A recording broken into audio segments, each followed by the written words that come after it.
राधे राधे महाराज जी।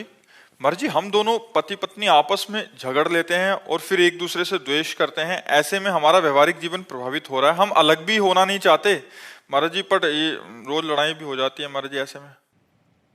नहीं, लड़ाई क्यों करते हैं? अनुकूलता और प्रतिकूलता, ये दो ही संसारिकता हैं। अनुकूलता में हर्षित होते हैं और प्रतिकूलता में शोकित हो जाते हैं। अनुकूलता में राग होता है, प्रतिकूलता में द्वेष होता है। अनुकूलता में सुख होता है, प्रतिकूलता में दुख होता है। इसी को अध्यात्म के द्वारा समान बनाया गया है। अनुकूल प्रतिकूल में समान, सुख दुखे समय कृत्वा लाभा लाभो जया जयो। जब वो नाराज होकर कोई ऐसी बात कहे, तुम शांत होकर सुन लीजिए, उत्तर मत दीजिए, लड़ाई मत कीजिए। अलग होना क्या जीवन का निर्णय है? क्या जीवन इसी में आनंदित होगा? क्या तुम ब्रह्मचर्य आजीवन रह सकते हो? क्या वो आजीवन ब्रह्मचर्य रह सकती है? तो क्या व्यभिचार के द्वारा पाप करके नरक जाने का रास्ता पुष्ट नहीं करते? अगर तुम दोनों पति पत्नी मिलकर प्यार से जीवन व्यतीत करते हुए, भगवान का स्मरण करते हुए, तो सदगति हो जाएगी। लड़ाई मत लड़ो, उसको प्यार करो। एक कुत्ते को प्यार करे तो पूंछ डुलाने लगता है, हम मनुष्य को प्यार करें तो क्यों नहीं अधीन कर सकते? प्यार में पशु को अधीन किया जा सकता है। तो हमें लगता है कि हम अपनी पत्नी को प्यार करें, पत्नी को चाहे अपने पति से प्यार करे। ये इधर उधर जो गंदी बातें हैं ये सब छोड़ दे। दंड भोगना जब पड़ता है तब फिर होश उड़ जाते हैं। अभी तो यहाँ कहे कहाँ नरक है, कहाँ स्वर्ग है, ऐसे बोलते हैं कहाँ नरक स्वर्ग है। यहीं देख लो नरक स्वर्ग है। देखो, सारा खेल कर्मों का है। तो हम लोग बहुत होश में चलें। ये लड़ाई झगड़ा पति पत्नी में जैसे लड़ाई झगड़ा होता है, एक को गंभीर हो जाना चाहिए। जैसे आप सत्संग में आए हो, भाग्यशाली हो, अब आपको गंभीर हो जाना चाहिए। वो नाराज हो, तुम चुप हो जाओ। ज्यादा नाराजगी की बात कह रही, घर से बाहर निकल जाओ, आधा घंटा बाहर बैठो चुपचाप, फिर चले आओ। लड़ाई झगड़ा करना उत्तम बात नहीं। नहीं, यही देखो अभी बात आई संबंध विच्छेद की, और यही बात हिंसा में आ जाती है। जब ज्यादा उतर जाती है तो फिर हिंसा में आ जाती है। तो थोड़ा खाओ पियो, दंड बैठक मारो, थोड़ा नियम से है। कभी कभी अपने ढांचे की तरफ देख लिया करो तो गुस्सा कम हो जाएगी। हाँ, शरीर में पुष्टता, और खाओ पियो, ठीक से रहो, भजन करो। और बच्चा, तुम भी लड़ा मत करो। क्या अपने पति को भगवान मानकर आराधना नहीं कर सकती? तो अब रोज पति से लड़ोगी तो ये कोई आराधना रही क्या? कभी कोई बात है तो बैठ करके मानते हैं। गृहस्थी में ऐसी बातें होती हैं जिनमें एक दूसरे की मन मुटाव प्रतिकूलता बनती है, लेकिन वो ज्यादा नहीं, 10-5 मिनट। इसके बाद तुरंत उसको, बुद्धिमान आदमी वही है जो अपने समस्या का समाधान कर पावे। और समस्या बढ़ती चली जाए, समाधान ना हो, तो फिर गृहस्थी ठीक नहीं। ये गंदी बात है। लड़ाई झगड़ा अच्छी बात नहीं है। इसी से बड़ा दुर्व्यवहार होता है, बड़ी हानि होती है। कई बार ना चाहते हुए बड़े अपराध बन जाते हैं। इसलिए बहुत शांति।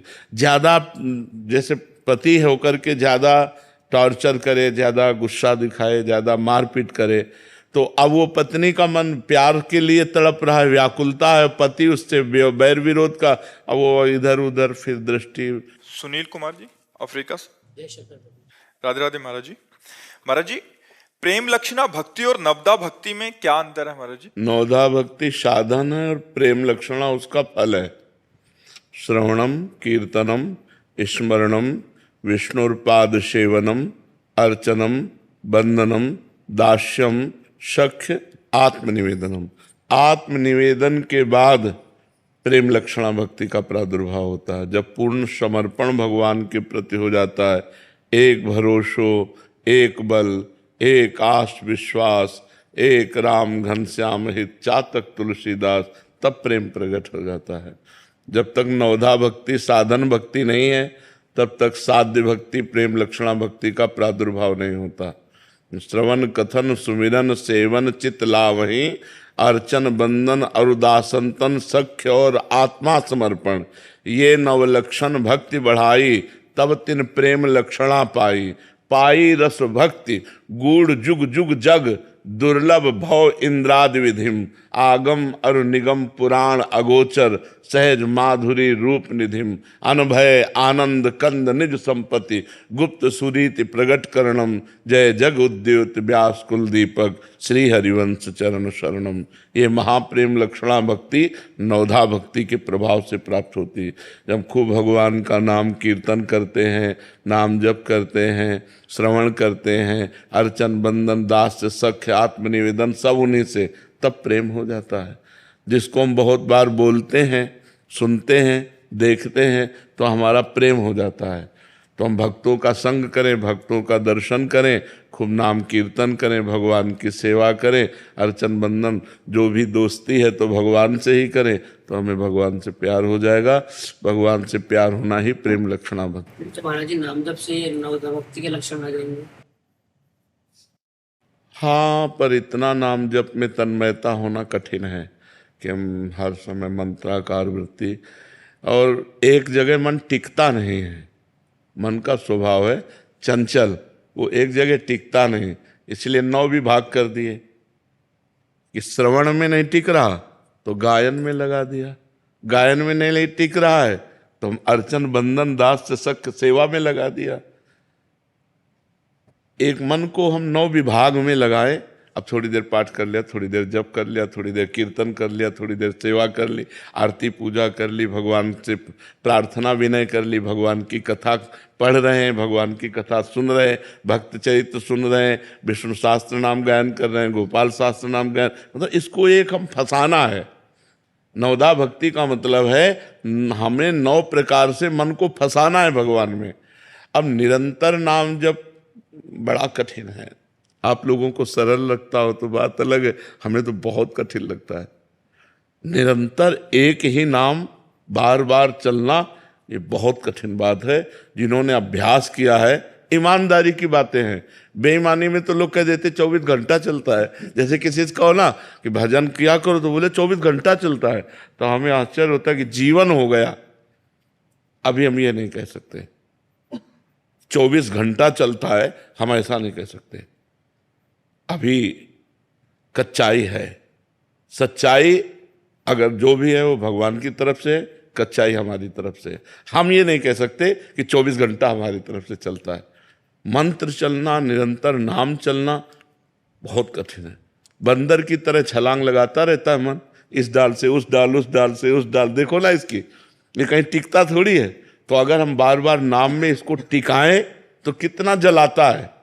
जो साधक जप कर रहे हैं वो जानते हैं कितना जलाता है। अगर उसको डांटो कि यार क्यों इतना परेशान कर रहे हो, चुपचाप नाम में लगो, तो परेशानी वो और पैदा करता है, जलाता है। उसी जलन को जो सह गया, यम ही न व्यथ्यन्ते ते पुरुषम पुरुष सब सम दुखा सुखाधीरम सो अमृतत्वाय कल्पते, वो अमृत पद का अधिकारी हो जाता है। वैसे हो सब कुछ जाएगा नाम से, पर नाम में स्थिति बनना बहुत कठिन है, बहुत कठिन है। इसीलिए जब नाम में, नाम जप में मन नहीं लग रहा तो नाम कीर्तन शुरू कर दिया। अब नाम कीर्तन में भी मन नहीं लग रहा तो कथा शुरू कर दिया, भगवान की कथा सुन। उसमें भी मन नहीं लग रहा तो संतों के वचन सुनने लगे। मतलब हमको एन केन प्रकारेण अपने मन को भगवान में लगाना है। और जहाँ ये भगवान में लग गया फिर तो बात बन गई, फिर तो परिपक्व हो गया, सिद्ध हो गया, तो जीवन जीवन हो जाता है, मन भगवान में नहीं लगता। इसका खेल ऐसे चलता रहता है, ऐसे चढ़ा फिर उतर के धम में से आ गया, फिर चढ़ा फिर कभी लगता है काम बन गया, कभी लगता है यार जहाँ थे वही खड़े। ये यात्रा कभी ऐसी अनुभव में नहीं आती कि पूर्ण हो गई। ये पूरे जीवन भर चाहे जितना बड़ा कोई महापुरुष हो, वो लगा ही रहता है, प्रयासरत रहता है। हमारा मन कभी संसार में ना जाए, वो निरंतर भगवान में है। तो अगर हमारा एन केन प्रकारेण भगवान का चिंतन बनता रहे तो उसी से प्रेम हो जाएगा, जिससे हमारा बार बार बातचीत होती है, श्रवण होता है, कथन होता है, सुमिरन होता है, उसी से प्रेम हो जाता है। अभी हम लोग संसार की बातचीत करते हैं, संसार को देख रहे हैं, संसार की ही बातें कर रहे हैं, तो हमारे अंदर वो सुनने, बोलने, देखने से संसार में आसक्ति हो गई है। तो हमें चाहिए यही सुनना, बोलना, देखना भगवान में लगा दें, तो जिससे हमें भगवान से प्रीति हो जाए। देखो भगवान का ये अर्चा अवतार है, ये जो श्री विग्रह है ये अर्चा